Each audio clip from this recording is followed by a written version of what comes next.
Here we go, diving deep into the sources you've shared with us. Yeah, let's get into it. Today, we're unpacking a really compelling case study. It gets right to the heart of a major challenge in medicine today: tailoring complex cancer care, especially, for older adults. Absolutely. And what these sources really show, I think, is this powerful insight. For older adults facing something serious like cancer, success often depends less on just, targeting the disease itself. Right. And more on understanding and really actively supporting the whole person. That's the core idea we're exploring. We're looking at the case of a 78-year-old woman, we'll call her Eleanor. Okay. And she received a pretty tough diagnosis: locally advanced pancreatic adenocarcinoma. Pancreatic cancer is always challenging, and locally advanced means, it's grown into critical nearby areas. Yeah. Surgery up front, not really an option. And the sources, they lay out the dilemma right away. How do doctors balance these potent, maybe life-extending treatments, like intensive chemo, with the unique vulnerabilities, the health complexities that can come with age and, past medical issues? And the chemo they initially looked at for Eleanor was FOLFIRINOX. Right. Which the sources say is very effective for this cancer type, Yeah. but notoriously difficult. Yeah. Hard to tolerate. Very hard. And that's where this crucial tool comes in, introduced in the sources: the Comprehensive Geriatric Assessment, the CGA. A CTA. Think of it like putting on a different lens. It forces you to look beyond just the tumor, beyond the standard lab tests, to build a really complete picture of the individual, their health, their function, their whole life situation. So our mission then, in this deep dive, walk through Eleanor's situation, understand what that CGA uncovered for her specifically, and see exactly how those findings reshaped her treatment plan, how it went from maybe a standard protocol to something truly personalized, centered on her. Exactly. So let's maybe start by understanding the journey that brought Eleanor to this point. What the material you shared tells us. Okay. It began, maybe surprisingly, not with obvious cancer symptoms, but with a fall. The fall, right? And then came the more telltale signs like jaundice, the yellowing of the skin and eyes, and abdominal pain. Investigations then quickly found the mass in her pancreas. And from there, things got complicated. The material details how the tumor caused a blockage, needed a stent. Right. But then she developed a severe gallbladder issue, a serious infection. And this wasn't just a quick hospital visit. She ended up in the ICU, needed a ventilator, and then required pretty extensive rehab afterwards just to get her strength back. Wow. So by the time she was stable enough for the oncology consult, her cancer was confirmed as locally advanced, kind of wrapped around major blood vessels. Yeah. And a key cancer marker, CA19-9, it was rising. Active disease. Okay. So given how aggressive it looked and its local extent, the initial recommendation from her oncology team was that intensive FOLFIRINOX chemotherapy. Right. The goal, as the sources outline it, was to try and shrink the tumor. Maybe enough for surgery later, or at the very least, control its growth. And this is where the geriatric oncologist, Dr. Miller, enters the picture. And the Comprehensive Geriatric Assessment, the CGA, becomes, not just an option, but really a necessity. Absolutely. The sources really emphasize that this assessment, it asks questions, looks at details that, frankly, a standard oncology workup just doesn't capture. It goes deeper. It has to. It's recognizing that Eleanor isn't just, a pancreatic cancer diagnosis. She's a 78-year-old woman with a unique health profile shaped by her life, her medical history, and all of that is going to profoundly impact how she handles a really demanding treatment like FOLFIRINOX. Okay, so let's dig into what the CGA actually found for Eleanor. First up, functional status, her ability to handle daily activities. Right. Now, the sources say she was actually remarkably independent in many ways, even walking 45 minutes a day outside with a cane. Which is pretty impressive, especially after everything she'd just been through. Her overall performance status was still ECOG 1. Ambulatory, could do light work. Yeah, by UT. And this is where the CGA gets crucial. It also picked up on new limitations, things that had changed since her illness. Okay, like what? Difficulty bathing herself, needing help with housework, even some trouble, initially, with self-feeding. Ah, okay. So subtle signs, maybe, of a recent decline. Potential vulnerability, even with that walking. Exactly. And beyond just her current function, the assessment reviewed her comorbidities, all the other chronic health stuff she was managing. Right, the full picture. She had a history of sarcoidosis affecting her lungs, high blood pressure, asthma, and a seizure disorder she was on medication for. And these aren't just, items on a list. Each one represents an organ system that could potentially be stressed or affected by chemotherapy. Increasing risks. Absolutely. Increasing the risk of complications or just making management during treatment much more complex. Her cognition was also looked at.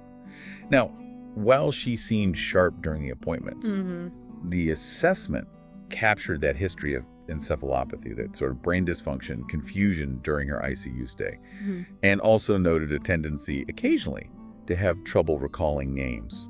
And that historical vulnerability, that's important. It raises a flag, Her brain might be more susceptible to chemo-related cognitive changes, chemo brain, people call it, or even acute delirium during treatment, which can really impact independence and recovery severely. Nutritional status was highlighted as a major concern. Big red flag here. Okay. She'd lost over 10 pounds in 6 months, was getting full really quickly when eating early satiety, had a low appetite. And her albumin level, that protein marker in the blood linked to nutrition, was a bit low. Yeah, poor nutrition is a huge predictor of poor outcomes with chemo and increased toxicity.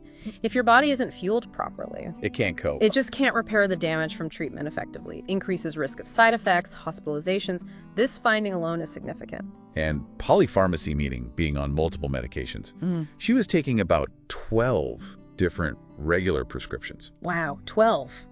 That's incredibly common in older adults, but also incredibly risky when you're adding powerful new drugs like chemotherapy into the mix. Interactions. Huge risk of drug interactions. Side effects that might get confused with chemotoxicity or the cancer itself. And just the challenge of managing that many pills correctly. A pharmacist review is basically non-negotiable there.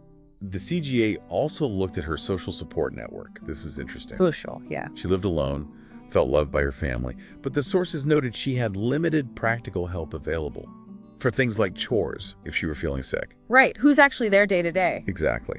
She was also less social than before and had concerns about getting to appointments, transportation, and managing finances during her illness. And this is absolutely critical. Who is there to help if she's wiped out from chemo or really nauseous? How does she get to potentially frequent clinic visits? Living alone. Living alone, limited practical support, it significantly bumps up the risk of complications being managed poorly at home? Or just the whole logistical burden becoming too much? Then the assessment specifically looked for geriatric syndromes, general vulnerabilities, and the sources pointed out clear signs of frailty developing. Her recent severe illness, the deconditioning that needed rehab. Right, the loss of reserve. Persistent fatigue, the weight loss we mentioned, and her history of falls, all painting a picture. And frailty isn't just feeling old, it's a recognized medical state. Decreased physiological reserve. When someone's frail. Even standard doses of powerful treatments are much more likely to just overwhelm their system, leading to cascading problems, functional decline. It's a strong predictor of who won't tolerate intensive therapy well. And here's where the CGA delivered a really stark finding. The sources really emphasized this one, using a specific tool, the CRG score. Ah, yes, the Chemotherapy Risk Assessment scale for high-age patients. Right. It predicts chemo risk based on some of these factors. A previous assessment for Eleanor predicted an almost 90% risk of severe chemotherapy side effects. 90%. Just let that sink in. 90. That's huge. It means going forward with standard intensive and FOLFIRINOX had, well, a near certainty of causing major, potentially life-threatening toxicity for Eleanor. That single data point, pulled from looking at her whole picture, it fundamentally changes the risk-benefit discussion. So putting it all together, you have this woman with a serious aggressive cancer, needs potent treatment, and she's clearly resilient, motivated. She came through that awful illness already. It's definitely resilient.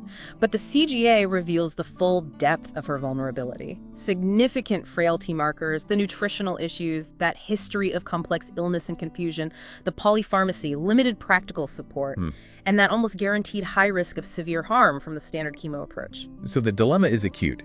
FOLFIRINOX offers the best shot against the cancer itself, but the risk of it just overwhelming her, leading to terrible side effects, long hospital stays, maybe irreversible loss of her independence.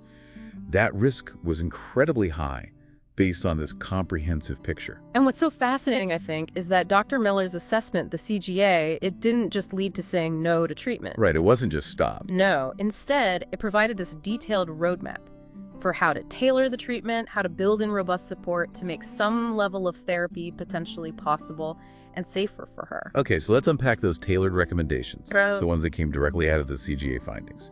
First, the modified chemotherapy approach. Right. So the plan, as the sources detail it, acknowledged FOLFIRINOX was the pertinent option needed, but, and this is key, strongly advised proactive dose reductions from the very first cycle. Not waiting for problems. Exactly. Not waiting to see if she got sick. It was anticipating that near 90% risk and starting lower, potentially significantly lower doses of all the drugs in that combo right from the beginning. And recognizing her vulnerability to low blood counts, using medication, growth factor support to boost white cells. From day one. Preventatively.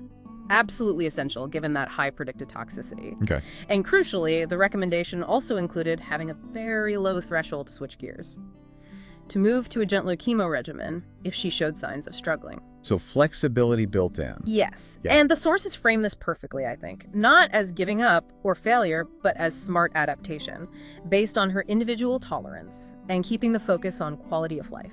And they also explicitly mentioned considering her living situation being alone when thinking about treatment intensity. They did, recognizing the challenge of managing potentially severe side effects without immediate help right there at home. So the social assessment directly informed the clinical safety decisions. Precisely. It's all connected. Okay, so beyond tweaking the chemo itself, there was this huge emphasis on wraparound supportive care. Massive, yeah. The CGA didn't just change the drug plan, it triggered this whole multi-pronged support strategy. And the supportive care it's presented as being just as important as the chemotherapy itself. What did it include? Aggressive nutritional support was top of the list, getting a dietitian deeply involved.